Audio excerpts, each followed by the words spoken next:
अस्सलाम क्लास। हमारा आज का टॉपिक जो है वो representation of functionals on Hilbert spaces पर है, जो कि क्रेजिंग की बुक का सेक्शन 3.8 है। इससे पहले हम जो है बनाक स्पेस के बारे में 2.10 सेक्शन में पढ़ चुके हैं और उसकी ड्राइवेशन भी देख चुके हैं, कॉम्प्लिकेशंस भी रीड कर चुके हैं और हिल्बर्ट स्पेसिस के बारे में भी हम रीड आउट कर चुके हैं। आपको पता है कि आपने एक एफ रेजिस लेमा जो है वो पढ़ा था, वो फंक्शंस के ऊपर था, जबकि अब की जो हम रेजिस थ्योरम लेके चलेंगे यहाँ पे 3.8.1 सेक्शन में ये फंक्शनल्स के ऊपर होगा। फंक्शनल्स किस पे होंगे? हिल्बर्ट स्पेसिस पे होंगे। तो हमारा फंक्शन और फंक्शनल्स में फ़र्क है। फंक्शन जो है वो एक हमारा फंक्शन होता है जिसमें एक डोमेन और रेंज पाई जाती है, जबकि फंक्शनल इटसेल्फ एक हमारे पास फंक्शन प्रोवाइड कर रहा होता है। जो हमारी डोमेन और रेंज होती है उनमें से एक वैल्यू जो है वो इटसेल्फ एक फंक्शन बन रही होती है। तो उस मैपिंग को हम फंक्शनल्स का नाम देते हैं। सिंपली आपके लिए बता रही हूँ, अदरवाइज डिस्ट्रीब्यूशन जो होती है उसको हम नॉर्मली फंक्शनल्स का नाम देते हैं। अब इस रेजिस थ्योरम में क्या है जी? Every bounded linear functional F on a Hilbert space H can be represented in terms of inner product, namely हम कोई भी फंक्शनल है जो हिल्बर्ट स्पेस पे है फंक्शनल, तो हम उसको क्या कर सकते हैं? इनर प्रोडक्ट की फॉर्म में रिप्रेजेंट कर सकते हैं। Where this z is depending upon f functional is uniquely find by f and has norm. और कैसे हम इसको फाइंड आउट कर सकते हैं? अगर हम f की नॉर्म लेंगे तो वो z की नॉर्म के इक्वल आएगा। ये दो रिजल्ट जो है इस रेजिस थ्योरम में है और इसमें हमने जो है वो प्रूव क्या करना है जी?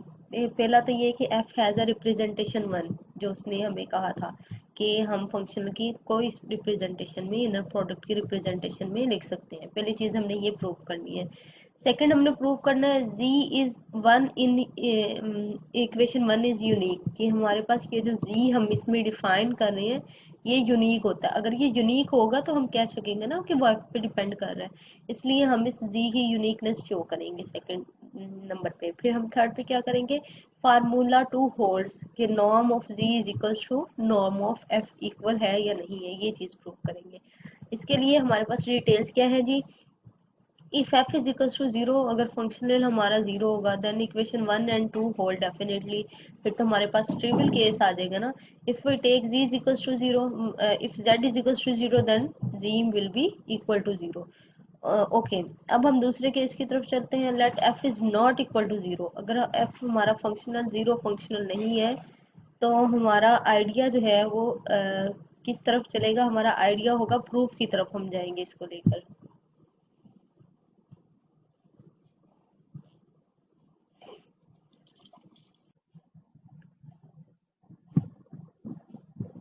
To motivate the idea of the proof, let us ask what properties Z must have if a representation 1 exists। अगर हमारी ये इक्वेशन 1 एग्जिस्ट करती है तो हमें सबसे पहले वो प्रॉपर्टीज पता होनी चाहिए जो कि ये Z फॉलो कर रहा होगा, तभी तो हम उसको जो है प्रूफ कर सकेंगे।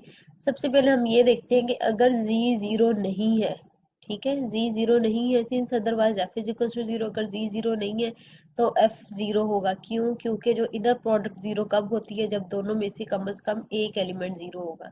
अब z 0 नहीं है तो इसका मतलब फंक्शनल, बाकी जो फंक्शनल है वो 0 है।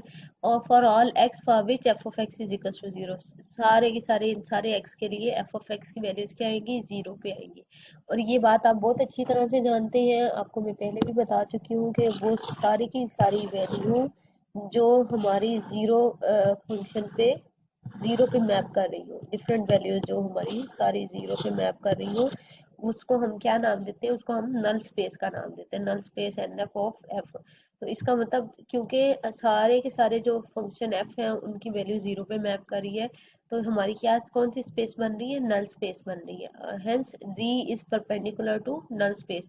जब दो नंबर्स की एलिमेंट्स की या फंक्शंस की इनर प्रोडक्ट जीरो के इक्वल होती है तो that's mean they are perpendicular to each other. इसका मतलब हमारे पास ये z जो नॉन जीरो है वो इस नल स्पेस के ऊपर क्या है? परपेंडिकुलर है। This suggest that we consider null space of f and it's orthogonal component of null space. अब ये दो चीजें जो है हम कंसिडर कर सकते हैं कि दोनों चीजें एग्जिस्ट कर रही हैं इसकी z की प्रॉपर्टीज में या फंक्शनल की प्रॉपर्टीज में। We also know that NF is a vector space by this theorem, lemma, definition, whatever this is, and is closed by this section. Furthermore, f is not equal to 0. इससे पहले हम क्या अब ये देख चुके हैं कि पहले हमने क्या कंसिडर किया था, z नॉट 0 लिया था, तो हमने क्या 0 लिया था, फिर f को 0 लिया था। अब इस टाइम हम क्या कर रहे हैं कि f जो है वो नॉन जीरो है। इसका मतलब क्या है कि वहां पे हमारे पास जो है वो नल स्पेस नहीं बन रही फंक्शनल के लिए, क्योंकि अगर जीरो के इक्वल होगा, मैपिंग जीरो पे हो रही होगी, देन ही हम कह सकेंगे कि नल स्पेस एग्जिस्ट कर रही है। और ये एच क्यों लिखा है जी, ये हिल्बर्ट स्पेस को डिनोट कर रहा है, क्योंकि हम ये फंक्शनल किस पे बना रहे हैं, हिल्बर्ट स्पेस पे। अगर नल स्पेस वहां पे नहीं एग्जिस्ट कर रही तो हिल्बर्ट स्पेस एग्जिस्ट कर रही है, तो इसका मतलब null space is not equal to Hilbert space. So that if null space does not exist, it's mean its orthogonal component also not exist, यानी कि वो भी हमारे पास जीरो के इक्वल नहीं होंगे by projection theorem. Hence an orthogonal component of null space contains a zero node that is not equal to zero. अगर हमारे पास वो और इसके ऑर्थोगोनल प्रोजेक्शन जो है वो अगर जीरो नहीं है तो उसमें कोई ना कोई एक एलिमेंट होगा, नॉन जीरो एलिमेंट, जो कि जी नॉट है। उसको अगर हम इस एक इक्वेशन में बना लें, इस परपेंडिकुलर की इक्वेशन में, where x belongs to Hilbert space, ये x जो हम ले रहे हैं आर्बिट्रेरी एलिमेंट ले रहे हैं। Applying f we have both side, we apply f, अगर हम f अप्लाई कर दें तो हमारे पास ये चीज आ जाएगी। It's mean f of x f of z naught minus f of z naught f of x is equal to 0। Again हमारे पास ये 0 आ रहा है। This shows that v belongs to this v, कहाँ ये v जो है f ऑफ v किसके इक्वल आ गया, 0 के इक्वल। f ऑफ z 0 के इक्वल आने का मतलब क्या है कि ये v कहाँ से बिलोंग कर रहा है, ये हमारा नल स्पेस से बिलोंग कर रहा है, क्योंकि ये भी 0 को मैप कर गया ना अंडर f। तो इसका मतलब है कि v belongs to null space of f and z naught is perpendicular to n f। ठीक है, z नॉट अगर ये v हमारे इसके परपेंडिकुलर आ गया तो इसका कंपोनेंट जो है वो डेफिनेटली इस नल स्पेस पे क्या होते हैं, परपेंडिकुलर होते हैं। तो ये z नॉट जो हमने कंसिडर किया था, it will be perpendicular on null space. Also we have v into g naught, अगर इसकी हम इनर प्रोडक्ट जीरो के इक्वल ले रहे हैं तो क्या जो है इसकी इनर प्रोडक्ट जो कि हमारे पास आएगी, v की वैल्यू हम लिखेंगे which is given in this equation, and g naught as it is लिखेंगे। अब जब इस पे इनर प्रोडक्ट अप्लाई करेंगे तो इनर प्रोडक्ट हमारी ये फंक्शन पे अप्लाई नहीं होगी, जी नॉट पे अप्लाई होगी, जी नॉट के साथ सिमिलरली एक्स पे अप्लाई होगी जी नॉट के साथ। Nothing that g naught is equal to g naught square, ये जी नॉट ये चीज क्या बन जाएगी, इनर प्रोडक्ट जी नॉट का नॉर्म का स्क्वायर बन जाएगी, और it will not be equal to zero. Why, because g naught is not equal to zero. So we can solve for f of x. अब हमारे पास टर्म कौन सी solve करने वाली रहेगी, ये एफ ऑफ एक्स सॉल्व करने वाली रहेगी है। The result is f of x is equal to remaining term जो है हम अदर साइड पे इस साइड पे लेते आएंगे, और हमारे पास ये वैल्यू यहाँ नेगेटिव की है, इस साइड आके पॉजिटिव की हो जाएगी, और ये जी नॉट जो इनर प्रोडक्ट है वो डिनोमिनेटर में आ जाएगी। This can be written in the form of one. इसको हम क्या कर सकते हैं, इक्वेशन वन की फॉर्म में इसको हम लिख सकते हैं। कैसे, इक्वेशन वन हमारी क्या बता रही है हमें, देखिए इक्वेशन वन क्या कह रही है जी, F of X can be written as in the form of X and G का इनर प्रोडक्ट। इसका मतलब है कि ये जो हमारे पास इक्वेशन आई है ये क्या है जी, इनर प्रोडक्ट बन रही है किसकी, एफ और जी, एक्स और जी की। ठीक है, ये इनर प्रोडक्ट हमारे पास बन रही है एक्स और जी की, और हम इसको जो है एफ जी नॉट इस पे बार अप्लाई कर सकते हैं। hence x belongs to h was arbitrary and one is proved। ये आपको नजर आ रही है कि इनर प्रोडक्ट हमारी बन गई है। ये x और z की, इसको जो है हम नाम क्या दे रहे हैं, z नॉट का नाम दे रहे हैं। ठीक है, और इधर ये जो f ऑफ x है इसको हम किस फॉर्म में लिख सकते हैं, z की फॉर्म में लिख सकते हैं, क्योंकि ये सारी की सारी वैल्यू जो है अब डिपेंड कर रही है z पे, इसलिए हमने x की जगह यहाँ पे z इम्प्लीमेंट कर दिया है। वेयर एज x बिलोंग्स टू h, h is Hilbert space.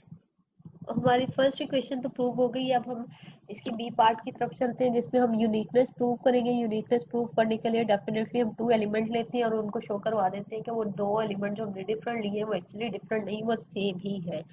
इसके लिए हम प्रूव करेंगे, we prove that z in equation 1 is unique. For this we take x from Hilbert space, and of f of x is equals to x into z1 inner product is equals to x into z2 inner product, कि ये दो inner product हैं वो equal है।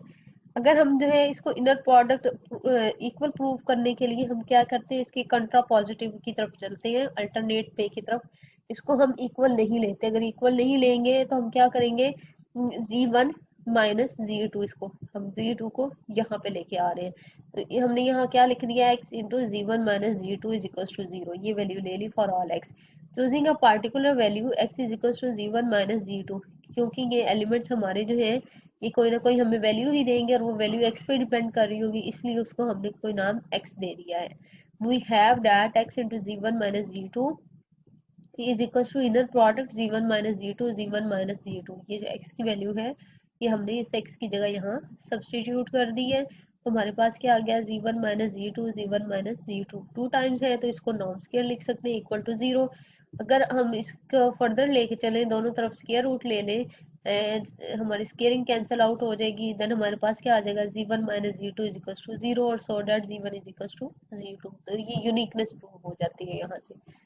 We finally prove that equation 2 is exist if f is equal to 0 then z is equal to 0। ये हमने पहले भी पढ़ा है कि अगर हमारा जीरो के पे बात जाएगी तो वो ट्रिवियल केस हो जाएगा, तो फिर तो डेफिनेटली इक्वेशन होल्ड करती है। अब हम क्या करेंगे कि हम इसको नॉन जीरो लेके देखते हैं क्या फिर भी हमारी जो इक्वेशन 2 है वो प्रूव होती है कि नहीं। Let f is not equal to 0 and z is not equal to 0 from equation 1 with x is equals to z and 3 in section 2.8 we obtained that ये inequality जो ली जा रही है ये इक्वेशन 3 ले रहे हैं हम सेक्शन 2.8 में से, वहां से आप इक्वेशन देखिएगा इनइक्वालिटी दी हुई है वो हमने वहां से यहाँ राइट अप की है। वहां पे क्या लिखा जाता है जी, z norm square is equal to z into g inner product के z नॉर्म स्क्वायर को हम इस तरह से इस फॉर्मेट में लिख सकते हैं। Further we can write this in f of z and f of z is less than very equal to f norm into z norm. ये इनइक्वालिटी जो है वो इस सेक्शन से ली गई है। Division by z norm is not equal to 0, अगर हम इसको z नॉर्म से डिवाइड भी कर दें तो ये नॉन जीरो वैल्यू आएगी, क्योंकि हमने यहाँ पे क्या लिया हुआ है, f नॉन जीरो लिया है और z भी नॉन जीरो लिया है। z नॉर्म से अगर कैंसिल हो भी जाए तो हमारे पास f नॉर्म रह जाएगी जो कि नॉन जीरो वैल्यू है। तो इसका क्या मतलब हुआ कि हमारी जो z नॉर्म है it will be very less than to f norm.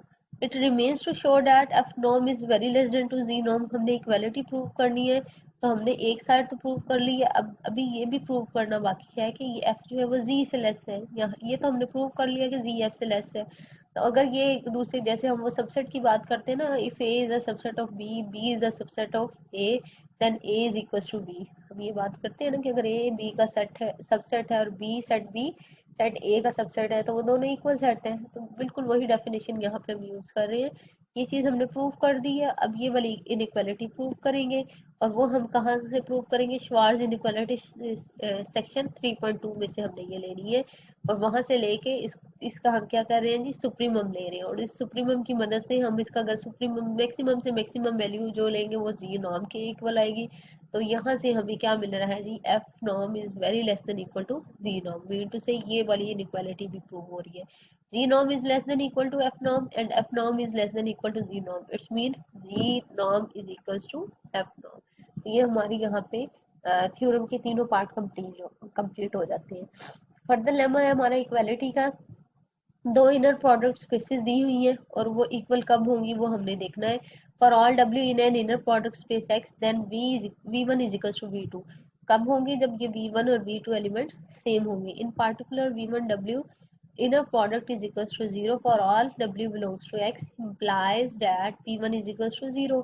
और 0 किस वक्त ये होगी, स्पेशल केस ये बताया जा रहा है इसमें अब कि v1 और w के इनर प्रोडक्ट उस वक्त 0 होगी जब हम सारे के सारे w जो है हम क्या कहाँ से ले रहे हैं, इनर प्रोडक्ट स्पेस में से ले रहे हैं। अगर ये सारे इनर प्रोडक्ट स्पेस में से ले रहे हैं तो इसका मतलब w नॉन जीरो होगा, फिर जीरो हमारे पास वैल्यू क्या होगी, v1 वैल्यू जीरो होगी। अगर ये चीज हम प्रूव कर देंगे तो भी ये इक्वालिटी शो हो जाएगी। By assumption for all w we have that, जैसे मैंने अभी आपको पहले बताया कि यूनिकनेस प्रूव करनी हो या इक्वालिटी प्रूव करनी हो तो हम उसको माइनस की फॉर्म में लिख के फिर वो उसको इक्वल प्रूव कर देते हैं।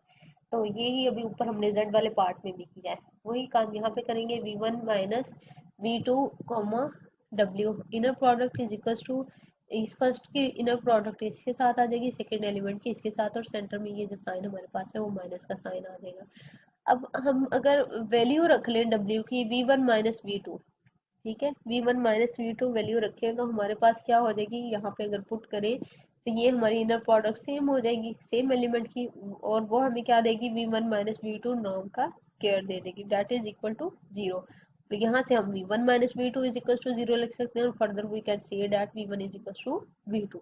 अब इसके पार्टिकुलर केस की तरफ चलते हैं, जो ये हमारा 0 वाला केस था, उसमें हम क्या कर रहे हैं जी, v1 इंटू डब्ल्यू inner product is equal to 0 with w is equal to v1। अगर हम ये w की जगह v1 पुट कर दें तो फिर क्या होगा जी, ये बन जाएगा v1 इनर प्रोडक्ट v1, और उसको हम लिख सकते हैं v1 नॉर्म का square is equal to 0, equal to 0 है ना, तो ये बन जाएगा v1 नॉर्म का स्क्वायर बन जाएगा, और ये वैल्यू 0 होने का मतलब क्या है जी, v1 इक्वल टू 0, और ये पार्टिकुलर केस भी हमारे यहाँ से प्रूव हो जाएगा। फर्दर डेफिनेशन है, लीनियर फॉर्म की है, let x and y be vector spaces over the same field k, field हमारी जो है वो या तो आर है या फिर क्या है, रियल नंबर है, यहाँ पर कम्प्लेक्स नंबर है। देन सी की लीनियर फॉर्म, और की linear functional h on x cross y is a mapping h such that x cross y approaching to k field. अब ये हमने ये जो हमारी फॉर्म है इसकी लीनियर, इसमें हमने प्रूव ये करना है, या इसकी डेफिनेशन में हम जो प्रूव करने जा रहे हैं या उसके पॉइंट्स लेने जा रहे हैं, वो ये ले रहे हैं कि ये इटसेल्फ हमारे पास एक मैपिंग बन रही है, और ये वेक्टर स्पेस की प्रॉपर्टीज को फॉलो कर रही है। वेक्टर स्पेस की प्रॉपर्टीज जो है वो यहाँ पे हम देख रहे हैं, उसमें हमारे पास एडिशन आ गया, पहले फर्स्ट एलिमेंट में, फिर देन सेकंड एलिमेंट में आ गया, फिर हम स्केलर फर्स्ट एलिमेंट से मल्टीप्लाई कर रहे हैं, देन स्केलर सेकंड एलिमेंट से मल्टीप्लाई कर रहे हैं। तो ये जो वेक्टर स्पेस की चार प्रॉपर्टीज को फुलफिल कर रहा होगा, उस मैपिंग को, वो मैपिंग कहाँ से होगी, from x to y, and वो मैपिंग हमारे पास वेक्टर स्पेस मैपिंग कहाँ से हम ले रहे होंगे, स्केलर कहाँ से लेंगे, इस फील्ड के में से, और ये के फील्ड क्या है हमारी, या तो रियल नंबर की है या कम्प्लेक्स नंबर में से है। एक प्रॉपर्टी जो है ये डी वाली नोट करने वाली है कि इसमें जो बीटा हमारे पास अगर y के साथ इम्प्लीमेंट होगा या मल्टीप्लाई होगा तो उस पर बाहर आ जाएगा, बाकी हमारी जो है वो इजी प्रॉपर्टीज ही है, सिंपल एडिशन ऑफ फंक्शन उस पर अप्लाई हो रहा है। अब यहाँ पे अल्फा और बीटा जो है ये स्केलर्स हैं जो कि फील्ड के से लिए हुए हैं, जबकि x1 x2 x जो है वो हम x कैपिटल x में से ले रहे हैं, जबकि y y1 y2 जो है कैपिटल y में से ले रहे हैं। hence h is linear in the first argument and conjugate linear in the second argument। First argument में क्या है, ये लीनियर है, और सेकंड आर्गुमेंट अगर हम स्केलर को मल्टीप्लाई करें देन ये कॉन्जुगेट लीनियर है, मीन टू से स्केलर जो होगा उसका हम कॉन्जुगेट लिया करेंगे अगर सेकंड एलिमेंट के साथ स्केलर मल्टीप्लाई हो रहा होगा तो। If x and y are real number then 3D is simply, फिर हमारे पास अगर रियल नंबर है फिर कॉन्जुगेट हमारा रियल नंबर का कॉन्जुगेट रियल नंबर ही आता है, फिर सिंपली हम इस प्रॉपर्टी को डी वाली को ऐसे भी लिख सकते हैं। And H is called by linear since it is linear in both arguments. अब दोनों आर्गुमेंट में जब, क्योंकि ये लीनियर हो जाएगा अंडर आर फील्ड, तो फिर हम इसको क्या कह सकेंगे, H is by linear, by H को हम जो है वो बाय लीनियर भी फिर कह देंगे under R. if x and y are norm spaces and if there is a real number c such that h space mod is less than equal to c x norm y norm equation 4, then h is said to be bounded and the number, this one supremum, is called the norm of H. जैसे हम पहले define करते थे कि कोई function define करते थे या एग्जांपल को डिफाइन करते थे तो हम उसकी सुप्रीमम भी साथ लेते थे उसकी नॉर्म डिफाइन करने के लिए। नॉर्म वाले पोर्शन में हमने ये सारा काम किया है कि हर पहले एक फंक्शन डिफाइन करते थे देन उसकी नॉर्म लाजमी डिफाइन करते थे। इसी तरह ये हमारे पास जो स्पेस है इसकी हम जो है स्पेस की फिर देन फर्दर जो है वो नॉर्म भी डिफाइन करेंगे। और नॉर्म कैसे डिफाइन करेंगे, इक्वेशन 5 में इसकी नॉर्म दी हुई है। अगर हमने इसकी लीनियर जो फंक्शन है इसकी नॉर्म फाइंड आउट करनी होगी तो इस सुप्रीमम की हेल्प की मदद से हम इसको फाइंड आउट किया करेंगे, जो कि इक्वेशन नंबर 5 में गिवन है।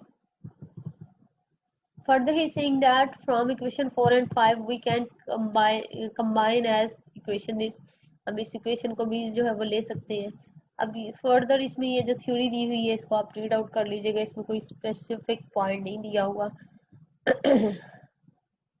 सेक्शन हमारे पास है 3.8.4 थ्योरम रेजेस रिप्रेजेंटेशन। इससे पहले हमने रेजिस लेमा पढ़ा है और फिर हमने रेजिस थ्योरम पढ़ा है जो कि फंक्शनल पे था। अब ये थ्योरम जो है ये रेजिस रिप्रेजेंटेशन पे है। हमने क्या किया, दो हिल्बर्ट स्पेसेस ले रहे हैं और हिल्बर्ट स्पेसेस की जो मैपिंग है वो फील्ड स्केलर्स हम के में से फील्ड में से लेंगे और हिल्बर्ट स्पेस से हिल्बर्ट स्पेस पे मैपिंग है और उसको हम क्या कहेंगे कि बाउंडेड इसकी लीनियर जो है फॉर्म बन रही है। Then h has a representation h into xy is equals to s into sx into y where s is mapping from h1 to h2। जैसे मैंने आपको पहले भी ये बताया कि ये मैपिंग हमारी वेक्टर स्पेस की इस फॉर्मेट की होती है कि यहाँ पे हमारे पास है इनकी मैपिंग पहले बन रही होती है इटसेल्फ। अगर हम इसको नाम दें, इस मैपिंग को मैं एस का नाम देती हूँ, ठीक है। ये हमारी स्पेस क्या है, h1 है और ये हमारी स्पेस h2 है। ये स्केलर फील्ड हम ले रहे हैं तो फिर इसकी जो मैपिंग के हमारे पास आंसर आ रहे होंगे वो फर्दर हमें कहाँ से मिल रहे होंगे, इसकी मैपिंग यहाँ पे जाएगी और देन उसकी इमेजेस हमें यहाँ पे शो हो रहे होंगे के में, ठीक है, स्केलर्स में हमें शो हो रहे होंगे। तो ये एच जो है वो ये वाली मैपिंग है, इस मैपिंग को एच नाम दिया जा रहा है जिसको हम बाउंडेड सी की लीनियर फॉर्म जो है वो हम कहेंगे। और एस हमारे पास मैपिंग क्या है, एक हिल्बर्ट स्पेस की दूसरी हिल्बर्ट स्पेस पे मैपिंग। हमने ये रिप्रेजेंटेशन 7 प्रूव करनी है और ये जो है प्रूव करना है कि इसकी नॉर्म एस की नॉर्म एच की नॉर्म के इक्वल है। एग्जैक्टली ये बिल्कुल वही चीज है जो हम ऊपर जी के लिए करके आए हैं। नॉर्म भी इसमें हमने जैसे फंक्शनल को प्रूव किया था वैसे ही इसको प्रूव करेंगे, लेकिन इसमें हम प्रॉपर्टीज इसकी रखेंगे सी की लीनियर फंक्शंस की, उसकी फॉर्म की रखेंगे। वी कंसिडर दैट हमने क्या किया, सी की लीनियर फंक्शन पे उस पे उसका कॉन्जुगेट ले लिया क्योंकि ये हमारे पास एक लीनियर है किस पे, y पे, because of the bar to make theorem 3.8.1 applicable and we keep x fixed then that theorem yields a representation in which y is variable। so अगर हम इस जो x को जो है फिक्स रख ले और y को वेरिएबल रख ले तो इस थ्योरम के अकॉर्डिंग हम जो है इस रिप्रेजेंटेशन को इनर प्रोडक्ट के फॉर्म में लिख सकते हैं। अभी जो हम तो ऊपर थ्योरम करके हैं उसकी बात हो रही है। अगर हम इसको इस फॉर्मेट में लिख सकते हैं तो we can write as H X Y is equal to G into Y. हम इनर प्रोडक्ट अगर हम चेंज कर दें, कॉन्जुगेट लेने का मतलब यही है कि हम उनके जो है वो वैल्यूज चेंज कर दें, पॉजिटिव को नेगेटिव, नेगेटिव को पॉजिटिव कर दें, तो वो कब होगा, अगर हम इसकी जो है पोजीशन चेंज कर देंगे इनर प्रोडक्ट में। Hence here z is equal to h2। z कहाँ से बिलोंग कर रहा है, हमारा h2 Hilbert second Hilbert space से बिलोंग कर रहा है, where as x belonging to first Hilbert space, ठीक है। It follows that 9 equation with variable x defines an operator। अगर अब इससे पहले हमने जो बात की है इसमें हमने क्या रखा है, x को फिक्स रखा है फर्स्ट केस में। सेकंड केस में हम क्या कर रहे हैं कि x जो है हमारा वेरिएबल, अगर ये वेरिएबल है तो वहां पे एक मैपिंग जो है वो डिफाइन हो रही होगी x h1 से h2 पे, क्योंकि हर दफा हमारी वैल्यूज चेंज होगी ना x वेरिएबल होने की वजह से, तो हमें कोई ना कोई वैल्यू z मिल रही होगी जो कि मल्टीप्लिकेशन की फॉर्म होगी एस जी। एस क्या है जी, एस मैपिंग, यहाँ से एलिमेंट उठेगा इसका इमेज शो करवाएगा और वो कोई आंसर हमारे पास जी आंसर आ जाएगा। तो इसमें हमने क्या करना है, सब्स्टिट्यूट कर देना G is equal to S X in 9 equation और we have from 7 equation. S is linear. In fact, its domain is a vector space H1 and from 7 the C की linearity we obtain that। इसमें इसकी linearity जो है वो fulfil करेंगे हम, उसको फुलफिल करने के लिए हमने क्या किया है जी, यहाँ पे लीनियर एक लाइन ली है, लाइन की इक्वेशन ली है, उसको हम इनर प्रोडक्ट की फॉर्म में लिख रहे हैं।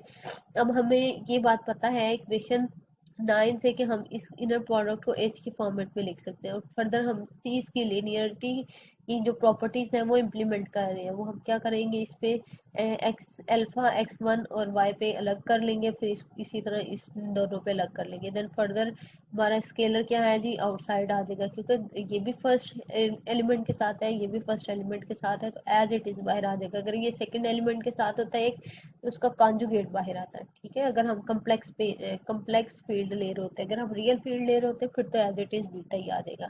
फर्दर हम इसको जो है फॉर्म में x1 की जगह हम क्या पुट कर सकते हैं, अगेन वैल्यू हम पुट कर सकते हैं x s1, अगर हमने एज से दोबारा इसको हमने कन्वर्ट करना हो। और सिमिलरली इस साइड पे भी हम लिख देंगे, फर्दर हम इसको इस फॉर्म में भी लिख सकते हैं। तो ये लिनियरिटी प्रूव हो रहा है इसमें। जब हमने लिनियरिटी प्रूव कर दी किसी y के लिए जो कि हम कहाँ से ले रहे हैं h2 से, तो हम through this lemma we can say that s into alpha x1 plus beta x2 is equals to alpha s x1 plus beta s x2 कि हम जो है स्केलर्स को डायरेक्ट इस पे इम्प्लीमेंटेशन कर सकते हैं। ठीक है, अगर हमारा ये y जो है वो कहाँ से बिलोंग कर रहा है, h2 में से बिलोंग कर रहा है। Since x is bounded, indeed leaving aside the trivial case s is equals to 0, we have from equation 5 and 7 हमने क्या किया कि हम ये trivial case s is equal to 0 छोड़ रहे हैं हम, बाकी हम जो है वो केस ले रहे हैं नॉन जीरो वाला, और उसमें हमें क्या है जी मिलता है एस बाउंडेड प्रूव करने के लिए हमने ये सारे सुप्रीमम वाली इसमें फॉर्मेलिटी ली है और उसको इम्प्लीमेंट किया है। y की जगह वैल्यू की क्या पुट की है, एस एक्स पुट की है दोनों साइड पे, और फिर इसमें हमारे ये नॉर्म का स्केयर आ गया, नीचे भी हमारे पास नॉर्म का स्केयर जो है वो स्केयर रूट से कैंसिल, और सुप्रीमम हमने यहाँ पे ले लिया वो जो कि इक्वल आ गई एस नॉर्म के। फर्दर जो है ये प्रूव क्या करता है, बाउंडेडनेस प्रूव कर रहा है। ठीक है, यहाँ से आप देखते हैं ये इक्वेलिटी क्या है, greater than equal to H norm is greater than equal to S norm. इसी तरह हम जो है ऑब्टेन क्या करेंगे, H norm is less than equal to S norm, अगर ये लेस देन भी आएगी तो फिर ही हम इसको इक्वल रख सकते हैं। इसकी एप्लीकेशन के लिए हम श्वार्ज़ इनइक्वालिटी को यूज करेंगे, श्वार्ज़ इनइक्वालिटी यूज करते हुए इसको प्रूव करेंगे, और यहाँ से हमें पता लग रहा है कि एस हमारे पास यूनिक है और H norm is equal to S norm है। फर्दर हमारा जो इसका पार्ट है उसके लिए हम क्या करेंगे, हमने अज्यूम क्या किया था कि there is a linear operator T such that h1 to h2 such that for all x1 belongs to h1 and y belongs to h2 we have h into X Y C इसकी linear function हमारे पास है। उसको further हम जो है इस form में लिख सकते हैं कि क्योंकि हम ऊपर प्रूव कर चुके हैं इसलिए इसको हम यहाँ यूटिलाइज कर सकते हैं। अब ये जो s है इसको हमने अब क्या किससे रिप्रेजेंट कर दिया, t से, t लीनियर ऑपरेटर से। तो इस s की जगह हम क्या लिख सकते हैं, t लीनियर ऑपरेटर लिख सकते हैं। अगर हमने ये t लीनियर ऑपरेटर लिखा तो इसका मतलब ये t x और एस एक्स क्या है, इक्वल है, क्योंकि इसका सेकंड ऑर्डर पेयर इक्वल है तो फर्स्ट ऑर्डर पेयर भी इक्वल होगा, तभी ये दोनों इनर प्रोडक्ट जो है वो इक्वल होंगी ना, क्योंकि ये अभी हमने जो लेमा इक्वालिटी का पढ़ा उसके अकॉर्डिंग इट्स मीन दैट ये हमारे पास अगर हम इसको देखें एक्स हमारे कहाँ से बिलोंग कर रहा है, h1 से, ये हमने ऊपर पहले भी लिया हुआ है। तो हमें क्या चीज ये देती है, ये equality S is equal to T by definition. तो इसका मतलब क्या है कि यहाँ पे जो हम मैपिंग डिफाइन कर रहे हैं एस, वो यूनिक मैपिंग है। अगर हम कोई और भी मैपिंग टी लेते हैं तो वो दोबारा को किसके इक्वल आ जाती है, एस मैपिंग के इक्वल आ जाती है। तो हमारी मैपिंग जो हमने डिफाइन की हुई है वो भी यहाँ पे यूनिक है। ये आपका सेक्शन जो है 3.8 कंप्लीट हो गया। इसके जो रेलिवेंट क्वेश्चंस आपको मार्क करवाए गए हैं वो आपने सॉल्व करने हैं और उसको सबमिट करवाना है 9 डेट को, 9 जनवरी को रात 12 बजे से पहले। मैं उसके असाइनमेंट क्रिएट कर देती हूँ क्लासरूम में, वो आपने उसको अपलोड कर देना एज एन असाइनमेंट। इसके जो एक क्वेश्चन आई थिंक सो इसका आप उसको चेकआउट कर लीजिएगा, जो मैंने आपको क्वेश्चंस लिखवाए हुए हैं कि कौन सा इसका क्वेश्चन जो है वो एक्सरसाइज में इंक्लूड है।